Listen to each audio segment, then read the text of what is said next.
कह रहे हैं कि आपके पति की एक दुर्घटना में निधन हो गया महाराज जी। हमने बहुत प्रार्थनाएं की, सब कुछ हुआ, बट फिर भी उनको खो दिया। महाराज जी कह रहे हैं कि अभी भगवान में मतलब दूर हो गए भगवान। हम सबको कह रहे हैं कि होश में हो जाओ, तुम कसाईवाड़े में हो।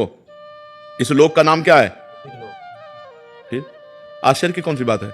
कसाईवाड़े में कब कौन से पशु का नंबर कब आता है? तो आश्चर्य की बात थोड़ी है। वो हरी हरी घास खा रहा, पंखा के नीचे है, वो समझ रहा मैं बड़ी मौज में नहीं, अगला नंबर तुम्हारा है। ये कसाईवाड़ा है काल का कसाईवाड़ा। सब काटे जाओगे, सब मारे जाओगे, क्योंकि इसका नाम मृत्यु लोक है। सब मरोगे।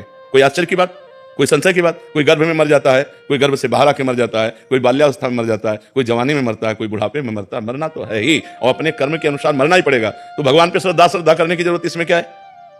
तुमने जो कर्म किए, तुम्हारी आयु है 30 वर्ष, तो 30 वर्ष के बाद एक सेकंड नहीं बढ़ सकती, तो तुम्हारे कर्म का फल तुम्हें मिल रहा है। भगवान उसमें क्या करें?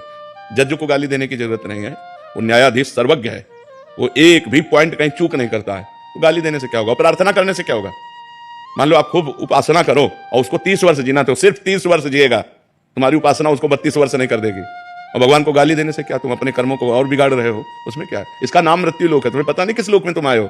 मृत्यु लोक, जहां हर समय मृत्यु का भय है। सब मरोगे, कोई नहीं बचोगे। समय है, तुम्हारे बाप मर गए, तुम्हारे बाबा मर गए, तुम भी मर जाओगे। ऐसे क्रम है। तुमसे लड़के उत्पन्न हुए, वो सयाने हुए, वो मरे, उनसे उत्पन्न हुए, वो सयाने हुए, वो मरे। ये क्रम चल रहा है। कार में बैठे जा रहे हैं, फिल्मी गाना सुनते हुए चले, एक्सीडेंट हुआ, पूरा परिवार मर गया। इसका नाम मृत्यु लोक है। यहाँ सब चाट जाएगा मृत्यु, किसी को बख्शेगा नहीं। कोई मरना नहीं चाहता और किसी अपने पारिवारिक जनों को कबूतर ने देखा बिल्ली आ रही तो आंख मूंद लिया, ये है ही नहीं बिल्ली, तो बच जाएगा क्या? वो तो फाड़ के खा जाएगी।